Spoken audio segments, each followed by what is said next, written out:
नमस्कार बच्चों, मैं संजीत और एक बार फिर से स्वागत करता हूं अपने YouTube चैनल संजीत WWDC पे।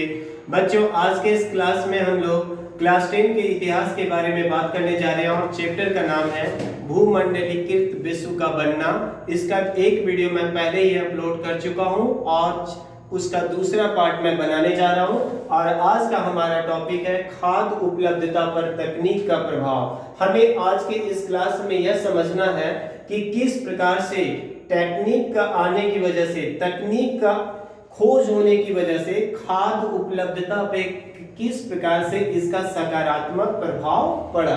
तो जैसा कि हम लोग देख चुके थे कि ब्रिटेन में कल कारखानों का तीव्र गति से क्या हो चुका था, विकास हो चुकी थी। यानी कि ब्रिटेन में कल कारखाने विकसित हो गए थे, औद्योगिकीकरण की प्रक्रिया जो थी वो शुरू हो चुकी थी। और इस वजह से ब्रिटेन को क्या चाहिए था, अपने उद्योगों के लिए भी ज्यादा से ज्यादा कच्चे माल की आवश्यकता थी। दूसरी तरफ जनसंख्या का तीव्र गति से विस्तार हो रहा था, लंदन की आबादी जो थी वो बढ़ते जा रही थी। ऐसे में फूड ग्रेन्स का, खाद्य सामग्रियों का डिमांड जो था वो भी काफी तीव्र गति से होते जा रहा था। हालांकि ब्रिटेन ने अपनी इस समस्या को सॉल्व करने के लिए उसने त्रिकोणीय व्यापार के माध्यम से इस समस्या को सॉल्व करने की कोशिश की थी। जैसा कि मैं आपको बता रहा हूं, त्रिकोणीय व्यापार क्या थी कि ब्रिटेन जो थी वो सबसे पहले अफ्रीका जाती थी, यहां से लोगों को, गुलामों को खरीद करके वो कहां जाती थी, अमेरिका। इन गुलामों को ले जाके वो अमेरिका में बागानी कृषि करवाता था और यहाँ से जो रॉ मटेरियल या खाद्य पदार्थ जो उसे प्राप्त होते थे उसे लेकर वे पुनः कहाँ चले जाते थे, ब्रिटेन।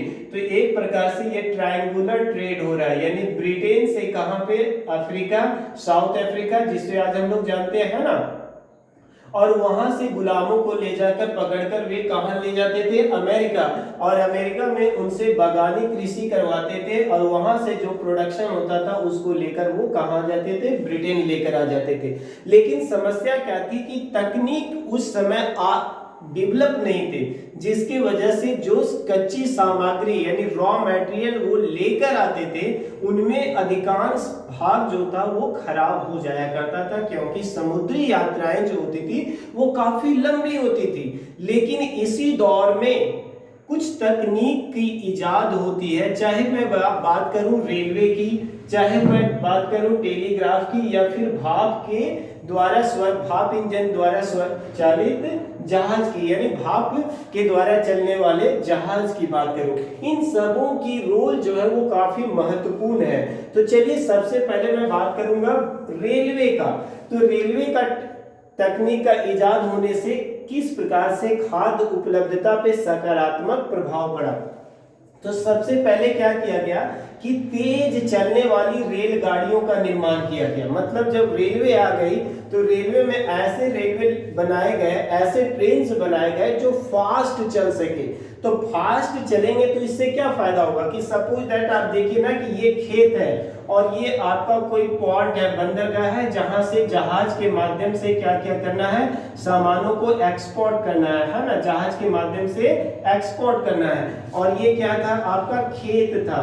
तो यदि रेलवे नहीं थी या धीमी गति से चलने वाली रेलवे थी तो यहाँ खेतों से बंदरगाह तक सामान को जब पहुंचाया जाता था तो इसमें काफी समय लग जाता था।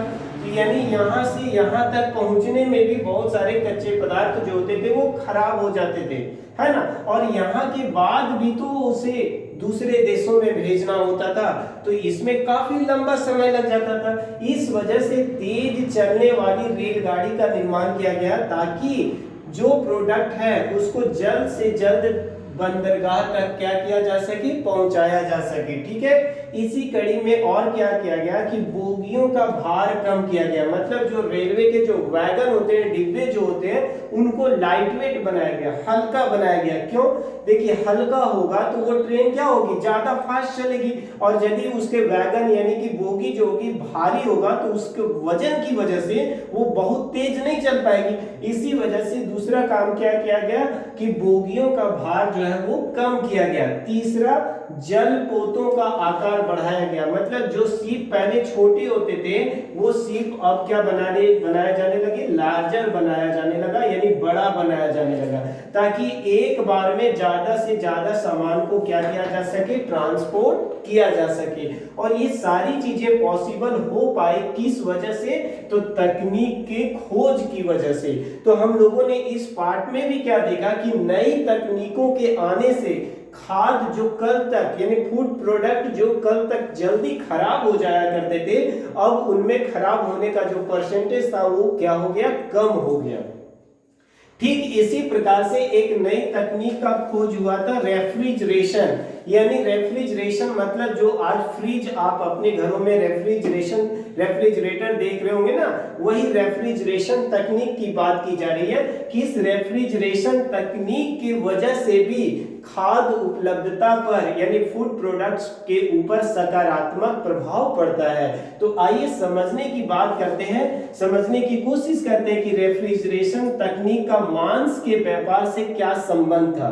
समझिए 1870 के दशक में, यानी 1870 के दशक तक अमेरिका से जो मांस का व्यापार दूसरे देशों में किया जाता था वो कच्चे होते थे। मतलब कि वहां से जानवरों को ही एक्सपोर्ट कर दिया जाता था, मतलब मांस को नहीं भेजा जाता था, जानवरों को मार कर नहीं, बल्कि जिंदा जानवरों को ही अमेरिका से दूसरे देशों में निर्यात किया जाता था। क्यों? क्योंकि यदि मांस को कटिंग करके बेचेंगे तो वो क्या हो जाता, खराब हो जाता। इस वजह से 1870 के दशक तक क्या हो रहा था भाई, अमेरिका से जानवरों का ही निर्यात किया जाता था मांस व्यापार के लिए। इसमें समस्या क्या होती थी कि देखिए, जब दूसरी देशों में समुद्री जहाजों में इन जानवरों को लाद कर ले जाया जाता था तो उनमें से बहुत सारे जानवर जो होते थे वो बीच समुद्री रास्ते में ही या तो मर जाते थे या तो फिर उनका वजन जो होता था वो कम हो जाया करता था। इससे मांस व्यापार पर नुकसान होता था, यानी मांस व्यापार को नुकसान होता था। सपोज दैट ना, आप ही समझने की कोशिश करिए कि आप एक मांस का व्यापारी हो। आप यदि जानवर एक बकरे को खरीदे हो, जो मंडी में उसको खरीद रहे थे, उसका वजन 15 केजी था, 15 केजी था, लेकिन जब आप उसको ले गए दूसरे जगह पे और जब बेचने गए हो और उसका वजन जो है वो 10 केजी हो गया, तो जब आप बेचोगे उस बकरे को तो आपको 15 केजी का तो रेट नहीं मिलेगा। अभी जो बकरे का वजन है 10 केजी, तो 10 केजी का ही रेट मिलेगा ना। तो इस तरह से मांस के व्यापार से जुड़े व्यापारियों को काफी नुकसान उठाना पड़ता था। लेकिन अब क्या है कि रेफ्रिजरेशन तकनीक आ गई, और जब रेफ्रिजरेशन तकनीक आ गई तो इसमें परिवर्तन हो गया मांस के व्यापार में। कल तक जो मांस व्यापार में जिंदा जानवरों को एक जगह से दूसरे जगह एक्सपोर्ट किया जाता था, अब इसमें बदलाव हुआ। बदलाव क्या हुआ कि अब जिंदा के बजाय जानवरों को वहीं पे मार दिया जाता था और उसके मांस को, यानी उसके मटन को रेफ्रिजरेटर में डालकर समुद्री यात्राओं के माध्यम से, समुद्री जहाजों के माध्यम से दूसरे देशों में भेजा जाने लगा। इसमें क्या हुआ कि मांस अब खराब भी नहीं होता था, जानवरों के मरने का डर, जानवरों का वजन कम होने का, मतलब अब मांस है 10 केजी यहाँ पर है तो अगले जगह पे भी जाएंगे तो वो तो 10 केजी रहेगा, उसका वजन तो कम नहीं होने जा रहा। तो इससे क्या हुआ, अब ऑस्ट्रेलिया से, न्यूजीलैंड से, अमेरिका से, यूरोप के अन्य देशों में भी जो कल तक जिंदा जानवरों को भेजा जाता था, अब उसके जगह पे जानवरों को मारकर उसके मांस का निर्यात किया जाने लगा। इससे व्यापार में, मांस के व्यापार में काफी बदलाव हुआ। अब देखिए, यहाँ पे जब जानवर जो है वो जिंदा ले जाया जाता था तो वहां पे क्या हो रहा था कि वो मर जाते थे या फिर उनका वजन कम हो जाता था, जिस वजह से यूरोप के बाजारों में मांस जो होता था वो महंगे बिकते थे। लेकिन अब वो तो समस्या समाप्त हो गई। अब जितना मांस यहाँ पे था उतना ही वजन उसका, उस मांस का उस देश में भी रहता था। इससे नुकसान की जो संभावना होती थी वो अब बहुत कम हो गई, जिस वजह से यूरोप के बाजारों में मांस जो है ना वो क्या हो गया, सस्ता हो गया। और इसी वजह से अब यूरोप के आम वर्ग के लोग यानी निम्न तबके के लोग भी जो थे वो मांस का प्रयोग अपने भोजन के रूप में कर सकते थे। तो हम लोगों ने क्या देखा कि तकनीक की वजह से खाद्य उपलब्धता पर काफी ये सकारात्मक प्रभाव पड़ा। मिलते हैं फिर अगले क्लास में, तब तक के लिए गुड बाय।